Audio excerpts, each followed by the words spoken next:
orang ada rasa aja terus, cuman ya sampai kalau misalnya sekarang sih ya udahlah, oke, maksudnya tetap aja yang penting sama Billy-nya tetap hubungan baik.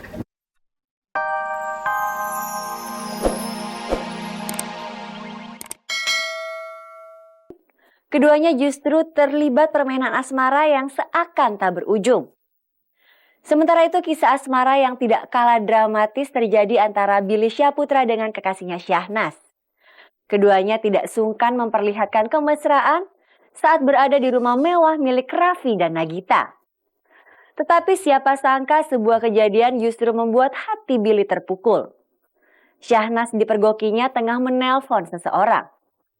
Benarkah Billy cemburu karena Syahnas memiliki cinta yang lain?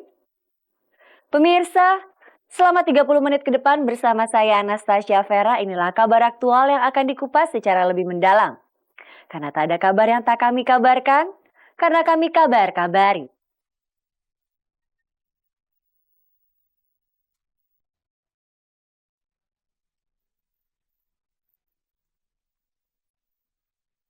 Billy Syahputra terbakar api cemburu. Kecemburuan adik kandung Olga Syahputra itu meledak setelah sang kekasih Syahnas Adika, adik bungsu Raffi Ahmad, tiba-tiba menjauh darinya saat menelpon seseorang. Aku mau duluan pergi, Mama sama Teresa. Ya.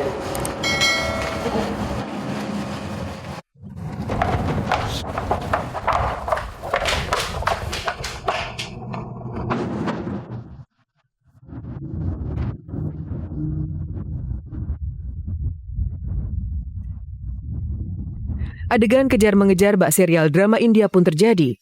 Namun tak lama, Billy sudah mendapatkan kekasihnya itu. Sembari terengah-engah, ia pun mencecar Syahnas dengan banyak pertanyaan. Mama kalau aku lagi di bawah sama Mama. Coba capcuknya handphone. Billy jealous. Billy Wah, kamu gila. Gue mau Billy jealous.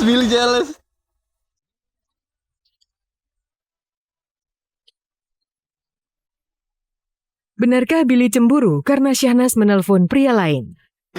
Gue pulang sendiri. Gue deh, biarin deh. Pulang naik apa? Kalau pulang? Gue mau naik angkot. Pak, ada angkot gak, Pak? Bang Billy cemburu, dia ngambek. Ya udah biarin aja. Emang tadi Nas telepon siapa? Bukan, tadi itu aku lagi lupa kan, disuruh mama nelpon. Terus dia mengira yang aneh-aneh. Dia pergi duluan.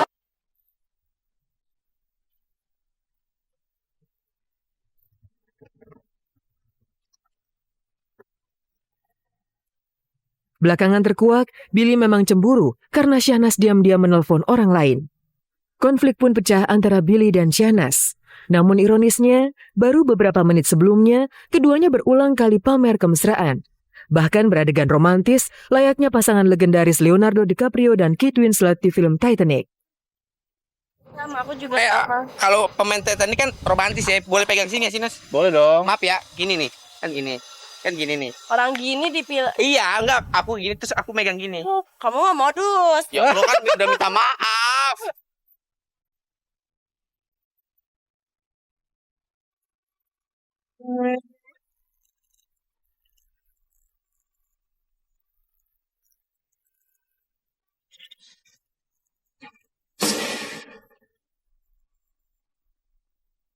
Kalau Syahnas dan Billy, kalau saya lihat dari awal, mereka berdua mungkin sering jalan bareng, menyenangkan buat berdua gitu. Tapi kalau ke arah yang lebih mendalam juga, kalau saya lihat dia menjajakinya, kalau ya bisa dibilang teman jalan yang menyenangkan, itu aja seperti itu.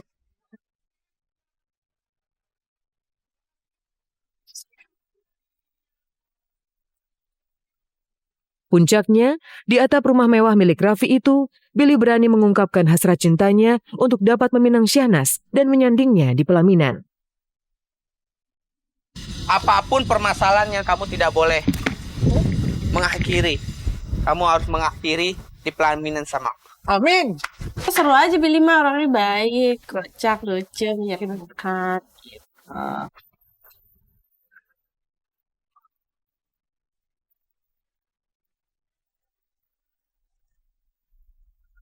Romantisme itu mengalir tanpa direncanakan.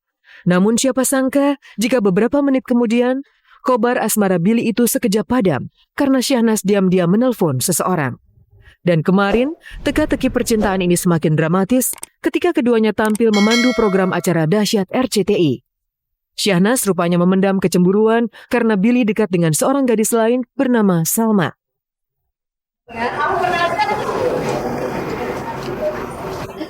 Lihat sih kayaknya sekilas ya. Pernah lihat? Pernah.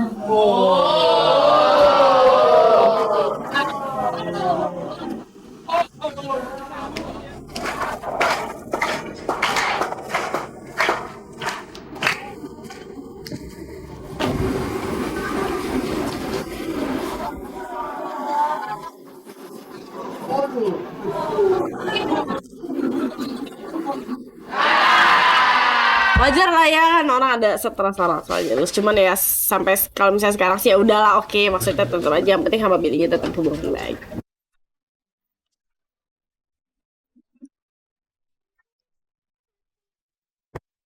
Hati Syahnas rupanya panas dengan munculnya sosok bernama Salma. Sementara Billy terlihat salah tingkah. Dan lagi-lagi adegan kejar-mengejar itu pun terjadi. Sama siapapun aku udah gak masalah, kita kan udah baik-baik juga ya udah. Cuman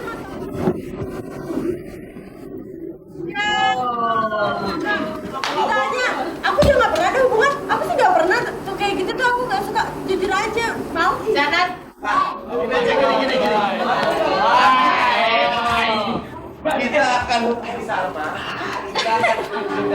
Aduh, ya apa itu mah cewek ya, maksudnya ada perasaan ada apa. Cuman enggak lah, sejauh ini so far sih ya berhubungan baik pokoknya.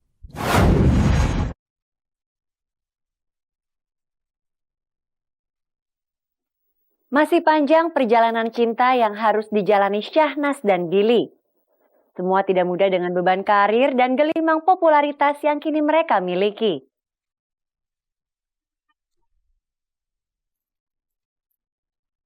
Inilah Norman Kamaru apa adanya, tanpa dibuat-buat. Tempo hari saat kami tiba di kamar apartemennya yang sederhana, pria bertato itu baru saja selesai mandi. Tanpa menunggu lama, Norman pun lantas bergegas menunaikan tugas pertama, berbelanja di pasar tradisional. Kegiatan saya itu tiap hari seperti ini. Kalau mau habis minuman atau habis bahan-bahan, saya yang turun langsung.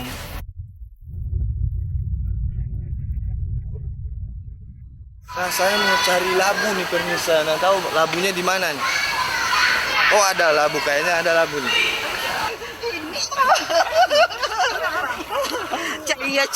Nah, itu nanti nyanyi dah. Perubahannya di sini aja, pas di sini. Yang dulu kan dia mungkin karena dia diatur oleh manajemen, dia harus jaga image, harus nggak bergaul dengan ini, harus gimana gitu, dari sosok polisi ke artis harus jaga image, itu memang berat banget. Pas di sini saya lihat seorang Norman Kamaru yang apa adanya, nyuci piring, masak, gitu, layanin orang, yang nggak gengsi-gengsian lagi. Kehadiran Norman membuat kehebohan pecah.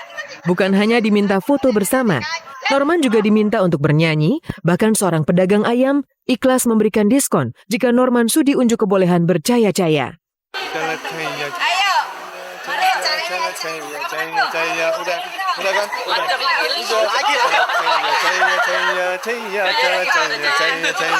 Lupa. Udah. Thank you, Mas. Thank you. Apa bisa dikerjain saya sama Mas? Buat apa dia terkenal tetapi kantong dia kosong?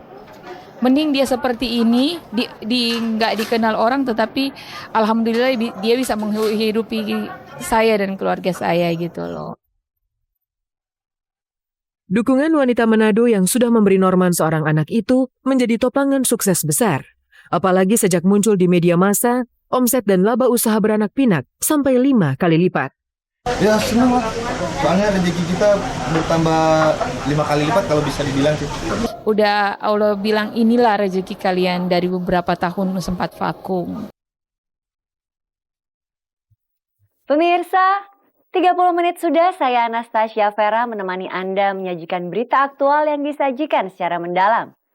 Simak terus kabar-kabari setiap hari Sabtu, serta cek dan dicek setiap hari Minggu pukul 4 sore hanya di RCTI Semakin Oke.